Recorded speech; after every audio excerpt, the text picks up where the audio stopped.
نحمدہ ونصلی ونسلم علی خاتم النبیین. سورہ اخلاص کثرت سے پڑھنے کی برکت. حضرت سیدنا انس رضی اللہ عنہ کا بیان ہے، ہم تبوک کے مقام پر نبی کریم صلی اللہ علیہ وسلم کے ساتھ موجود تھے. سورج ایسی روشنی اور نور کے ساتھ طلوع ہوا کہ میں نے اس سے پہلے ایسا نہیں دیکھا تھا. جبریل امین علیہ السلام بارگاہ رسالت میں حاضر ہوئے تو رسول اللہ صلی اللہ علیہ وسلم نے دریافت فرمایا، اے جبریل، کیا بات ہے کہ آج سورج ایسی روشنی اور نور کے ساتھ طلوع ہوا ہے کہ میں نے اس سے پہلے ایسا نہیں دیکھا. جبریل امین علیہ السلام نے عرض کی، اس کی وجہ یہ ہے کہ آج مدینہ منورہ میں حضرت معاویہ بن معاویہ لیثی رضی اللہ عنہ کا انتقال ہو گیا ہے، اور اللہ پاک نے ان پر نماز پڑھنے کے لیے 70,000 فرشتے بھیجے ہیں. رسول پاک صلی اللہ علیہ وآلہ وسلم نے انہیں حاصل ہونے والی اس فضیلت کا سبب پوچھا تو حضرت جبریل امین نے بتایا وہ چلتے پھرتے کثرت کے ساتھ قل هو اللہ احد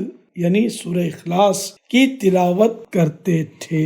سبحان اللہ، ماشاء اللہ. حوالہ حسن التنبہ جلد اول پیج نمبر 324. سگے مدینہ محمد الیاس عطار قادری رضوی اوفیانو کی جانب سے السلام علیکم ورحمۃ اللہ وبرکاتہ. مجھے یہ افسوسناک خبر ملی کہ رونق عطاری اور فرمان عطاری کی امی جان غلام سکینہ فالج شوگر اور دیگر امراض میں مبتلا رہتے ہوئے 10 جمادی الاخری 1444 ہجری مطابق 3 جنوری 2023 کو 57 سال کی عمر میں کراچی میں انتقال کر گئی. انا للہ و انا الیہ راجعون. میں تمام سوگواروں سے تعزیت کرتا ہوں اور صبر و ہمت سے کام لینے کی تلقین. میں بھی تعزیت کرتا ہوں، صبر کیجیے گا، ہمت رکھیے گا. الحمدللہ رب العالمین والصلاة والسلام علی خاتم النبیین یا رب المصطفیٰ جل جلالہ وصلی اللہ تعالی علیہ وآلہ وسلم. غلام سکینہ کو غریق رحمت فرما. اللہم آمین. یا غفار الذنوب، اے گناہوں کی مغفرت فرمانے والے رب غفار، ان کے تمام چھوٹے بڑے چھپے ظاہر جانے انجانے ہونے والے گناہ معاف فرما. اللہم آمین. الہ العالمین انہیں اپنے جوار رحمت میں جگہ عنایت فرما. اللہم آمین. یا ارحم الراحمین، اے سب سے بڑھ کر رحم فرمانے والے، ان کی قبر جنت کا باغ بنے، رحمت کے پھولوں سے ڈھکے، تحت نظر وسیع ہو جائے. اللہم آمین. یا کاشف الغم، اے رنج و غم دور کرنے والے، ان کی قبر کی گھبراہٹ، وحشت، تنگی اور اندھیرا دور فرما. یا رب المصطفیٰ بطفیل نور مصطفیٰ صلی اللہ علیہ وسلم، ان کی قبر تاشم جگمگاتی رہے. اللہم آمین. روشن کر قبر بے کسوں کی، اے شمع جمال مصطفیٰ تاریکی گور سے بچانا، اے شمع جمال مصطفیٰ صلی اللہ علیہ وآلہ وسلم. یا واسع المغفرہ، اے وسیع المغفرت والے، مرحومہ کو بے حساب بخش کر جنت الفردوس میں مادر حسنین کریمین شہزادی کون ہے سیدہ فاطمہ زہرا کی پڑوسن بنا. اللہم آمین. یا اللہ پاک تمام سوگواروں کو صبر جمیل اور صبر جمیل پر اجر جزیل مرحمت فرما. یا ذل جلال والاکرام، اے عظمت و عزت والے، میرے پاس جو کوئی ٹوٹے پھوٹے اعمال ہیں اپنے کرم کے شان ان پر اجر عطا فرما. اللہم آمین. یہ سارا اجر ثواب جناب رسالت صلی اللہ علیہ وسلم کو عنایت فرما. اللہم بوسیلہ خاتم النبیین صلی اللہ علیہ وآلہ وسلم یہ سارا ثواب مرحومہ غلام سکینہ سمیت ساری امت کو عنایت فرما. اللہم آمین. بجائے خاتم النبیین صلی اللہ علیہ وآلہ وسلم. نماز روزوں کی پابندی کرتے رہیے، مدنی چینل دیکھتے رہیے، اپنی اچھی اچھی نیتیں ضرور بھجوائیے گا، ہمت رکھیے گا. بے حساب مغفرت کے دعا کا ملتجی ہوں 14 جمادی الاخری 1444 ہجری مطابق 6 جنوری 2023 کو یہ پیغام ریکارڈ کیا. صلو علی الحبیب صلی اللہ علیہ محمد. اب جو بقیہ پیغام پیش کیا جائے گا وہ امیر اہل سنت کی آواز میں پہلے سے ریکارڈ شدہ ہے. تمام سوگوار صبر و ہمت سے کام لیں، اللہ رب العزت کی رحمت سے مایوس نہ ہو، اللہ کریم کی رضا پر راضی رہیں. سب نے دنیا سے جانا ہے، جی ہاں اپنی بھی انقریب باری آنی ہے، موت آنی ہی آنی ہے، جان جانی ہے.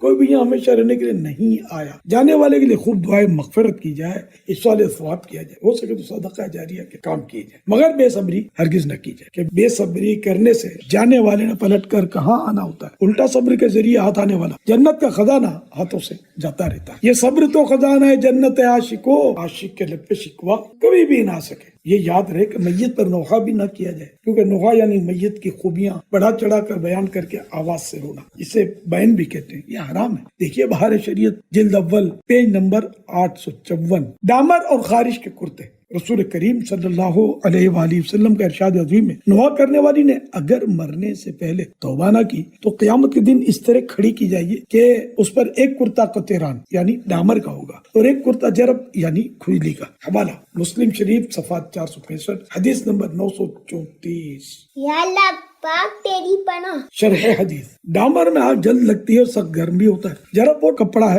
کہ جو سخت خارش میں پہنایا جاتا ہے۔ معلوم ہوتا ہے کہ نوحہ کرنے والی پر بروز قیامت خارش کا عذاب مسلط ہوگا، کیونکہ وہ نوحہ کر کے لوگوں کے دل غمگین اور زخمی کرتی تھی، تو قیامت کے دن اسے خارش سے زخمی کیا جائے گا۔ اس سے یہ بھی معلوم ہوا کہ نوحہ خواہ عملی ہو یا قولی یعنی اپنے انداز سے، اعضاء سے یا زبان سے جس طرح بھی کیا جائے سخت حرام ہے، کیونکہ اکثر عورتیں ہی نوحہ کرتی ہیں، اس لیے حدیث پاک میں عورت کا تذکرہ ہوا، ورنہ مرد بھی اگر نوحہ کرے گا تو اس کے لیے بھی اسی طرح کا عذاب ہے۔ دیکھیے میرات المناجی جلد 2 پیج نمبر 503۔ یا اللہ پاک تیری پناہ۔ اے سوگوارو، اگر آپ میں سے کبھی زندگی میں کسی نے نوحہ کیا ہو تو توبہ کر لیجیے۔ یا اللہ پاک میری توبہ کر لے توبہ، رب کی رحمت ہے بڑی، حشر میں ورنہ سزا ہوگی کڑی۔ اے غمزدو، بہرحال ہمیں دنیا سے جانے والے سے اپنی موت کی یاد کا سامان کرنا چاہیے۔ فرمان مصطفیٰ صلی اللہ علیہ وآلہ وسلم ہے، السعید من وعظ بغیرہ، یعنی سعادت مند وہ ہے جو دوسروں سے نصیحت حاصل کرے۔ حوالہ ابن ماجہ جلد اول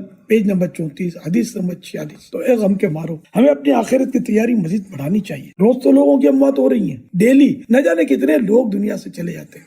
آپ کے یہاں جو میت ہوئی بے شک صدمے کا باعث ہے اور عزیزوں پر رنج و غم کا پہاڑ ٹوٹا ہوگا، مگر ظاہر ہے کوئی دنیا میں ہونے والی یہ نئی چیز نہیں ہے۔ ایک دن ان فوت ہونے والوں کی لسٹ میں اپنا نام بھی آنے والا ہے۔ آج لوگ ہمیں جناب کہتے ہیں مگر کل مرحوم کہا کریں گے۔ آج جن خواتین کو محترمہ کہا جاتا ہے کل انہیں مرحومہ کہہ کر پکارا جائے گا۔ ہاں مرتے جاتے ہیں ہزاروں آدمی، عاقل و نادان آخر موت ہے، یعنی عقل مند بھی مر رہے ہیں، نادان و ناسمجھ بھی موت کے گھاٹ اتر رہے ہیں۔ بارہا علمی تجھے سمجھا چکے، مان یا مت مان آخر موت ہے، ایک دن مرنا ہے آخر موت ہے، کر دے جو کرنا ہے آخر موت ہے۔ صلو علی الحبیب صلی اللہ علی محمد۔ نماز روزوں کی پابندی کرتے رہے، گناہوں سے پاک سنتوں بری زندگی گزارے، دعوت اسلامی کے دینی ماحول سے ہر دم وابستہ رہے۔ خاندان کے تمام اسلامی بھائی اپنے چہرے پر ٹھوڑی کے نیچے ایک مٹھی داڑھی سجائیں کہ داڑھی منڈانا یا ایک مٹھی سے گھٹانا حرام و جہنم میں لے جانے والا کام ہے۔ معاذ اللہ، اب تک جس نے داڑھی منڈائی ہو یا ایک مٹھی سے گھٹائی ہو اس پر واجب ہے کہ فوراً توبہ کرے اور پکا عہد کرے کہ نہ اب داڑھی کٹے نہ ایک مٹھی سے گھٹے۔ انشاءاللہ مردوں کے لیے زلفے رکھنا سنت ہے۔ اللہ رب العزت کے پیارے پیارے آخری نبی مکی مدنی محمد عربی صلی اللہ علیہ وآلہ وسلم نے کبھی آدھے کان مبارک تک، کبھی پورے مبارک کان تک اور کبھی مبارک کندھوں تک بال شریف بڑھائے۔ ذہن نصیب اس سنت پر بھی عمل کی سعادت نصیب ہو جائے۔ یاد رہے مرد کے لیے بالوں کو اتنا بڑھانا کہ کندھوں سے نیچے پہنچ جائے حرام و گناہ ہے، جبکہ عورت کے لیے بالوں کو کاٹ کر کندھوں سے اوپر کر لینا حرام اور گناہ ہے۔ مزید تفصیلات کے لیے فتح رضویہ شریف جلد 21 پیج نمبر 600 دیکھ لیجئے۔ ہر جمعرات کو اچھی اچھی نیتوں کے ساتھ دعوت اسلامی کے سنتوں بڑے اجتماع میں شروع سے آخر تک شریک ہوں، وہاں رات بھی گزاریں، وہیں سوئیں، تہجد کی سعادت حاصل کریں، رقت انگیز دعائیں تہجد کی بھی برکتیں لوٹیں۔ سنت سیکھنے سکھانے کے لیے ہر ماہ کم از کم 3 دن مدنی قافلے میں عاشقان رسول کے ساتھ سنتوں بڑا سفر اختیار کریں۔ گھر کی تمام عیسائی بہنیں ہر بدھ کو دوپہر کے وقت ہونے والے دعوت اسلامی کے علاقائی سنتوں بڑے اجتماع میں شروع سے آخر تک شریک ہوں۔ گھر کے تمام افراد اچھی اچھی نیتوں کے ساتھ روزانہ اپنے اعمال کا جائزہ لے کر مکتبۃ المدینہ کے نیک اعمال نابی رسالے میں دیے ہوئے خانے پر کریں، اور ہر ماہ پہلی تاریخ کو اپنے یہاں کے دعوت اسلامی کے شعبہ اصلاح اعمال کے ذمہ دار کو جمع کروائیں۔ انشاءاللہ الکریم تقویٰ کا انمول خزانہ ہاتھ آئے گا اور عشق رسول کے چھلکتے جام نصیب ہوں گے۔ ہر ہفتے سوشل میڈیا اور خصوصاً مدنی مذاکرے میں مدنی چینل پر جس رسالے کے پڑھنے کا اعلان کیا جاتا ہے اسے ضرور پڑھیا سمجھا کیجیے۔ اس ہفتے کا رسالہ ہے نظر کی حفاظت کی فضیلت، 17 صفحات۔